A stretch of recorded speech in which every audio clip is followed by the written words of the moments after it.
Bienvenidos al módulo 3. Aquí llegamos después de tomar los conocimientos de módulo 1 y módulo 2 y eso nos permite pasar revista específicamente a las estrategias y en general nosotros hacemos especial énfasis en el método de casos. Claro que cuando llegan los docentes a nuestro curso piensan que en ese curso se van a resolver casos y especialmente casos jurisprudenciales, que son los que son habituales en esta casa de estudio. Pero nosotros opinamos distinto. Pensamos que lo importante en este módulo es tratar de transferir la posibilidad de construir casos, que es lo que no aparece en ninguno de los textos que generalmente están en circulación en nuestra facultad. Decimos método de casos. Es un método muy antiguo, que tiene su desarrollo a fines del siglo XIX y que se fue montando en diferentes ámbitos, en diferentes espacios, con un desarrollo muy importante en la ENA francesa, donde todos los gerentes están formados con método de casos, y en la escuela de Harvard especialmente preparada para eso. Y cuando hablamos de método de casos, ¿de qué hablamos? Nos atrevemos a una definición.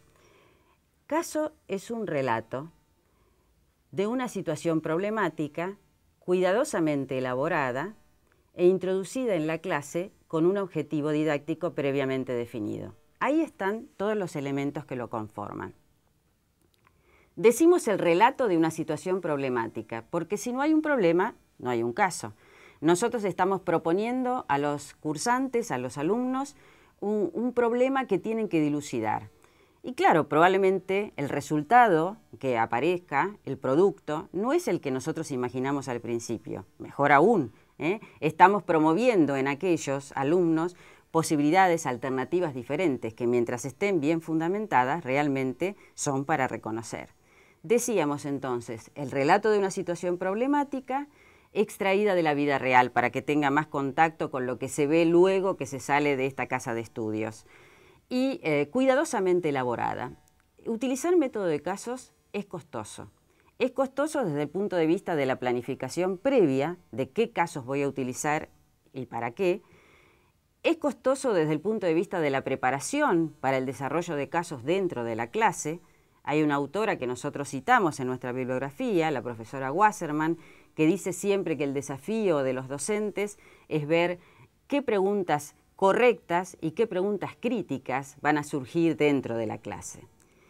Finalmente, decimos que con un objetivo previamente definido, porque si no tengo claro para qué voy a ocupar un caso, para qué lo voy a presentar en la clase, y probablemente no cumpla con lo que yo previamente había pensado. Nuestro taller se divide en 3 etapas. La primera de ellas es esto que pasar brevemente revista a la historia del método de casos y a su aplicación. La segunda es tratar de construir un caso. Y la tercera es la etapa donde los cursantes presentan sus casos con un doble rol. El de docentes presentando método de casos y el de observadores docentes actuando como alumnos y como observadores. Esto da realmente una riqueza especial a toda nuestra tarea. ¿Y qué conforma un caso? ¿Cuáles son las partes que conforman un caso? La primera parte es lo que nosotros denominamos ficha técnica. ¿Qué es la ficha técnica? Una síntesis de la estructura básica del caso.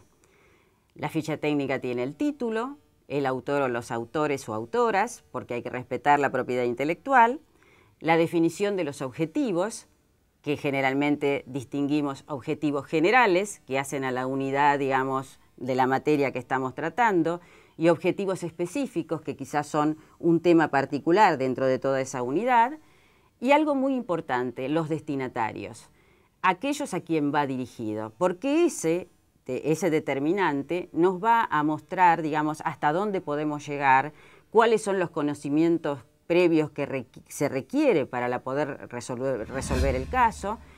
Y también hay otra limitante que siempre tomamos en cuenta, que es el tiempo.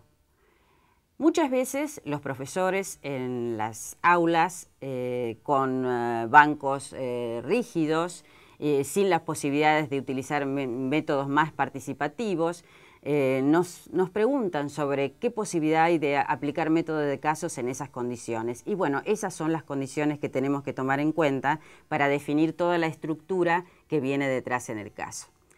Decíamos ficha técnica, segundo viene el relato.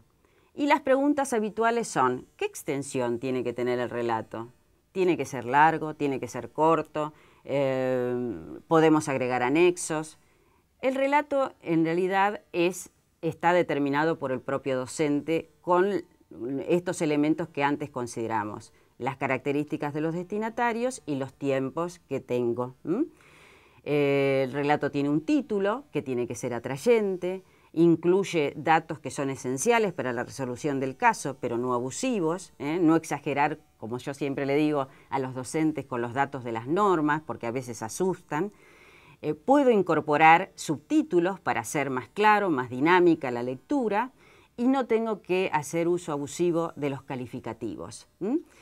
Tengo que ser simple, como cuando hago un paper para un congreso o cuando hago una demanda para presentar ante un juzgado. Luego del relato vienen las consignas de trabajo. ¿Qué son las consignas? Son órdenes de trabajo que yo le doy a los alumnos. Las consignas pueden ser individuales, grupales, domiciliarias y en general son secuenciales. Yo puedo con las consignas hacer jugar los casos para distintos destinatarios. Muchas veces hay docentes que dan clases en materias de la primera etapa de la carrera y el de las últimas. Pueden utilizar los mismos casos. ¿Cómo lo pueden hacer? Modificando sus consignas. Finalmente, tenemos también lo que es quizás el elemento más complicado en la metodología y en todas las metodologías y en todas las estrategias, la evaluación. Siempre decimos que la evaluación es tan difícil porque yo tengo que tratar de buscar criterios objetivos que disminuyan al máximo la subjetividad que todo docente tiene. Con la metodología de casos aún es más difícil porque yo no tengo una respuesta única, yo estoy abriendo el caso a distintas respuestas. Por lo tanto, mis criterios tienen que ser mucho más elaborados. La metodología de casos permite utilizar criterios globales o la elaboración de grillas específicas que hacen un desagregado de todas las consignas y se van ponderando en aquello que es lo más importante o que quizás no lo es. También podemos agregar anexos. Cuando hablamos de casos también hablamos de clases de casos. Generalmente en el taller nosotros utilizamos los casos problema, pero también podemos utilizar los dossiers, que son casos mucho más complejos, con mucha más bibliografía y anexos, cómics, etc. Y en este momento estamos dando uso a las posibilidades que la tecnología como esta que estamos utilizando nos permite. Podemos utilizar a través de videos de YouTube, de partes de películas, de quizás de alguna filmación casera que hagan los alumnos, que realicen los alumnos, la posibilidad de utilizar casos videofilmados. ¿Cómo es la preparación? Y similar a el caso por escrito. Yo tengo que definir el para qué, tengo que ver, digamos, cuáles van a ser las consignas, trabajar las consignas y ver cómo voy a evaluar. Pero las posibilidades son amplísimas, con la ventaja que tiene lo visual, que es tan atractivo para los cursantes, para los alumnos. Sí. La metodología de casos, como otros métodos participativos, nos dan la posibilidad de acceder a transferir conocimientos de una manera más dinámica, pero de ninguna manera pensamos que esto es desligar la responsabilidad del docente. Muchas veces sucede que la aplicación de métodos participativos se reducen solo a una actividad interesante o quizás donde los alumnos reproducen ciertas discusiones que pueden darse en un café. Uno tiene que responsabilizarse con la utilización de estas metodologías y hacer una preparación realmente ardua, tanto en la planificación como en el desarrollo, como en la evaluación.